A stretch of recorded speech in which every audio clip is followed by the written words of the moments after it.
사사 기드온의 아들이죠. 아비멜렉이 이스라엘을 분역케 했습니다.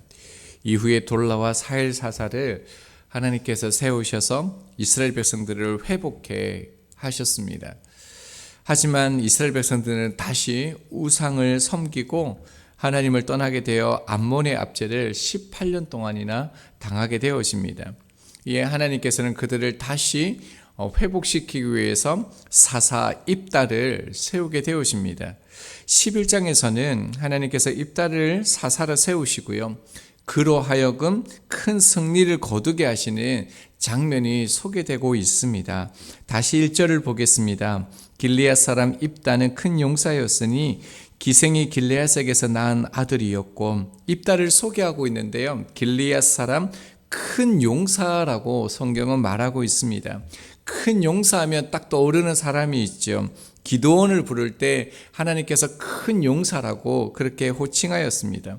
그러니까 입다는요, 암몬의 그 압제 가운데 있던 그 이스라엘 백성들의 그 간구를 듣고 지도자를 찾는 백성들을 향한 하나님의 응답이 사사 입다였다는 것을 알 수 있습니다. 사사기 10장 18절 하반절입니다. 누가 먼저 나가서 암몬 자손과 싸움을 시작하랴. 그가 길르앗 모든 주민의 머리가 되리라 하니라 라고 말하고 있습니다. 자, 하나님께서 세우신 사사 입다가 세워지는데요. 그런데 그를 뭐라고 얘기합니까? 기생이 길르앗에게 낳은 아들이었다라고 얘기하고 있습니다. 기생은 우리가 잘 아는 것처럼요, 간통하는 여인, 행음했던 여인, 매춘부를 의미하는 단어입니다. 그러니까 큰 용사, 하나님께서 사사로 세우신 사람이 매춘부 기생의 아들이었다는 겁니다. 그뿐만 아니라 계속해서 입다에 자라온 환경을 말하고 있는데요. 2절입니다. 길르앗의 아내도 그의 아들들을 낳았더라. 그 아내의 아들들이 자라매 입다를 쫓아내며 그에게 이르되 너는 다른 여인의 자식이니 우리 아버지 집에서 기업을 잊지 못하리라 한지라 라고 말씀합니다. 그런 와중에요, 길르앗의 아내 본처죠. 본처가 아들들을 낳았습니다. 그러니 이 아들들이 입다를 향해서요, 너는 다른 여인의 자식이라 라고 얘기하고 있습니다. 그들은 첩의 아버지의 기업, 유산을 받을 수 없다고 입다를 쫓아나게 되어집니다. 심지어요, 입다는 가족뿐만 아니라 7절을 보면요, 종족 사람들, 장녀들에게까지 버림을 받고 도움을 받지 못하는 그런 어린 시절을 보냈다라는 것을 알 수가 있습니다. 아무런 잘못도 없는데요, 신분 때문에 버림받아야 했을 그 입다의 심정이 어떠했을까요? 이에 입다는요, 이복 형제들을 피하여서요, 이방 땅, 돕 땅에 거하게 되었다라고 얘기합니다. 자, 3절을 보면요, 그의 형제들을 피하여라고 얘기하는데, 형제들이 압력뿐만 아니라 무력을 사용한 것으로 보입니다. 참 입다의 삶을 보면 요셉과 참 유사하다는 것을 볼 수 있습니다. 돕의 뜻은요, 선한 곳이라는 그 의미를 가지고 있는데 결코 선한 곳이 아니었습니다. 돕은 이스라엘의 대적인 암몬과 붙어 있는 땅입니다. 그러니까 가장 먼저 그 적의 압제에 들어가는 그런 땅이죠. 그러니 그 누구도 살지 않는 땅이 이 돕 땅이었습니다. 입다가 돕 땅에 거류할 때 잡류들이 그에게로 모여들어와 그와 함께 출입하였다라고 얘기합니다. 여기서 잡류는요, 버림받았다라는 뜻으로 당시에 부모가 없거나 가난했던 그 입다와 같은 사람들을 뜻하기도 합니다. 그뿐만 아니라요, 사사기 9장 4절 하반절은요, 이렇게 말씀합니다. 방탕하고 경박한 사람들을 사서 자기를 따르게 하고, 잡류는요, 텅 빈 사람, 공허한 자들, 그러니까 인생의 목적이나 방향이 없고요, 방탕한 사람들, 경박한 사람들을 뜻하기도 합니다. 자, 이 모습은 또 누구랑 유사합니까? 다윗과 아주 유사합니다.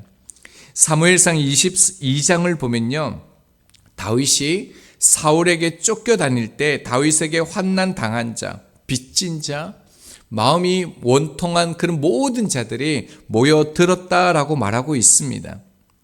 이런 환경을 살았던 사람이 누구냐면 사사 입다라는 것을 성경이 드러내고 있습니다. 그런데 놀라운 것은요, 3절 하반절에 보면 그와 함께 출입하였다, 잡류와 함께 출입하였다라는 겁니다. 그러니까 이걸 직역하면요, 그들은 그와 더불어 나갔다라는 겁니다. 출전하다라는, 전쟁에 나가다라는 그런 의미를 가지고 있는데요, 가난하고요, 쫓겨나고요, 잡류였던 그런 인생들이 어떻게 됩니까? 먼저는 그들이 공동체를 이뤘다는 겁니다. 하나 되어지는, 서로를 위로하고 함께하는 공동체를 이루고요, 그뿐만 아니라 용맹스러운 군사로 세워지게 되었다라고 말하고 있습니다. 이러한 일이 어떻게 가능했습니까? 입다는요, 말씀을 묵상했던 사람입니다. 그의 삶을 있는 그대로 받아들이지 아니하고 말씀으로 자기 삶을 재해석했기 때문입니다. 11절 하반절부터 쭉 이제 나오는 내용이 무엇이냐면요, 이후에 암몬이 공격할 때 그는 자기의 생각이나 현실적인 것을 고려하지 않습니다. 하나님 앞에 먼저 아뢰고 기도하고요, 하나님의 말씀에 근거하여서 나아가는 것을 보게 되어집니다. 자, 이런 이제 입다에게 4절부터 11절은요, 암몬의 공격이 이제 임박하게 되어집니다. 이때 길르앗의 장로들이 입다를 지도자로 추대하는 내용이 나와 있는데요, 4절을 보면요, 얼마 후에라고 얘기하고 있습니다. 근데 단기간의 시간을 말하는 것이 아니라요, 사사기 11장 34절을 보면 무남 동료 딸이 있었는데 거의 성장할 때까지, 그러니까 여러 날들이 지났다라는 것을 먼저 말하고 있습니다. 이 의미가 무엇입니까? 사랑하는 가족들, 종족들 사람에게 쫓겨난 입다도요, 그리고 그를 쫓아낸 사람들도 이제 모든 것을 다 잊고 각자의 인생을, 각자의 삶을 살아가고 있다라는 것을 성경이 우리 가운데 보여주는 거죠. 그때요, 암몬 자손들이 쳐들어왔다라고 얘기하고 있습니다. 자, 이 4절은요, 내용상을 보면 사사기 10장 17절 18절과 연결되어져 있습니다. 암몬은 길르앗에 진을 쳤고요, 이스라엘 백성들은 미스바에서 대치하고 있는데 5절을 보면 이제 암몬 자손의 공격이 임박하자 장로들이 입다를 데리고 오기 위해서 돕 땅으로 가게 되어집니다. 그러니까 무엇을 알 수 있습니까? 입다뿐만 아니라 그와 함께 했던 잡류들이요, 이미 그들의 능력과 용맹스러움이 당시의 모든 이들에게 알려졌다는 것을 알 수 있습니다. 자, 그러면서요, 5절을 보면 하반절입니다. 장로들이 입다를 데려오려고 돕 땅에 갔다라고 얘기하고 있는데, 데려오려고 그 단어는요, 빼앗고 탈취하듯 가지고 온다라는 의미를 가지고 있습니다. 그러니까 입다가 오지 않으면 어떻게 한다는 겁니까? 억지로라도 끌고라도 오겠다는 겁니다. 이전에는 입다의 존재를 하찮게 여기고 쫓아냈지만은요, 지금은 입다가 그들 가운데 없으면 안 되는 그런 존재가 되어진 것입니다. 그러면서 6절을 보면요, 우리의 장관, 그러니까 지휘자, 우리의 책임자가 되어 달라라고 얘기하고 있습니다. 자, 그러니까 입다가요, 자신의 과거를 언급하면서요, 지금 이런 요구를 하는 것이 과연 정당한가라고 얘기하고 있습니다. 7절을 보면 이렇게 얘기하지요. 너희가 전에 나를 미워하여 내 아버지 집에서 쫓아내지 아니하였느냐라고 얘기하고 있습니다. 2절에서는 입다를 쫓아낸 자들이 입다의 그 이복 형제들이었다라는 것을 언급하는데요, 이 7절에서는 입다를 쫓아낸 주체들이 장로였다라는 것을 지적하고 있습니다. 그러니까 형제들 뿐만 아니라 그 종족들, 장로들 모든 이들이 입다를 쫓아낸 것을 알 수 있다는 것이죠. 자, 그러자 장로들이 뭐라고 얘기합니까? 8절을 보면요, 우리 길르앗 모든 거민의 머리가 되라라고 얘기합니다. 머리라는 말은 실질적인 통치자를 의미하게 되어집니다. 우리를 다스리는 그런 사람이 되어달라는 거죠. 이 안에는 어떤 의미가 담겨져 있습니까? 자신들의 그 과거의 어리석음들, 잘못들을 용서해달라는 의미가 담겨져 있습니다. 9절입니다. 입다가 길르앗 장로들에게 이르되 너희가 나를 데리고 고향으로 돌아가서 암몬 자손과 싸우게 할 때에 만일 여호와께서 그들을 내게 주시면 내가 과연 너희의 머리가 되겠느냐 하니, 입다는요 그들의 그 잘못을, 용서를 기꺼이 수용합니다. 그러면서 내가 과연 너희의 머리가 되겠느냐라고 말하는데 의문문처럼 보이는데요, 직역하면요 내가 너희들을 위해 머리가 될 것이다, 의지가 담겨져 있는 단어입니다. 입다는 그 여호와 하나님께서 암몬 그 자손을 자기 손에 붙이신다면 기꺼이 길르앗의 지도자가 되겠다라고 확고한 의지로 지금 대답하고 있는 겁니다. 그 근거가 뭐라고요? 하나님이라는 겁니다. 그래서 말씀해 보면 만일 여호와께서 그들을 내게 붙이시면이라는 표현을 씁니다. 장로들과 백성들에게 승리는 나에게 있는 것이 아니라 하나님께 있다라는 것으로 눈을 돌리게 하고 있습니다. 입다는 승리가 자기의 능력에 있는 것이 아니라 하나님의 은혜, 하나님의 허락하심에 있음을 분명히 밝히고 있습니다. 자, 이 말을 듣고 장로들이 뭐라고 얘기합니까? 10절을 보면요, 여호와는 우리 사이에 증인이시다라고 얘기하고 있습니다. 여호와께서 우리 사이에 오고 가는 모든 말을 다 듣고 계시다라고 얘기하고 있는 거죠. 장로들도 여호와 하나님을 중심에 모시고요, 하나님이 우리의 삶의 주인이심을 고백하게 되어집니다. 자, 이에요 11절입니다. 이에 입다가 길르앗 장로들과 함께 가니 백성이 그를 자기들의 머리와 장관을 삼은지라. 입다가 미스바에서 자기 말을 다 여호와 앞에 아뢰니라. 머리와 장관을 구분하여서 사용되어져 있는데요, 군사적인 면, 정치적인 면, 그리고 사사로서, 그러니까 이제 입다가 이스라엘의 온전한 지도자가 되었다라는 것을 말하는 것입니다. 자, 그러자 이제 암몬의 전쟁을 두고 입다가 어떻게 합니까? 자기의 말을 다 여호와 앞에 아뢰니라. 하나님 앞에 기도하면서 하나님의 뜻을 묻게 되어집니다.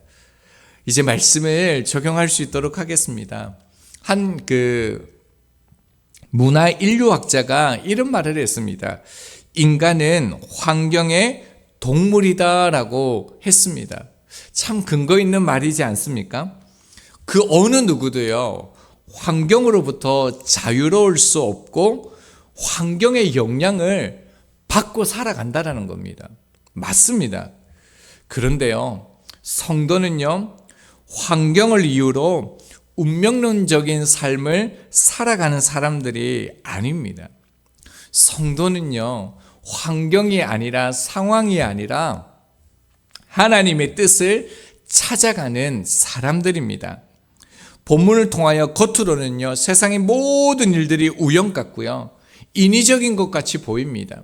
환경에 길들여져서 환경에 그렇게 살아가는 것처럼 보이지만요, 하나님의 섭리의 손길이 있음을 우리가 다시 한번 확인할 수 있습니다.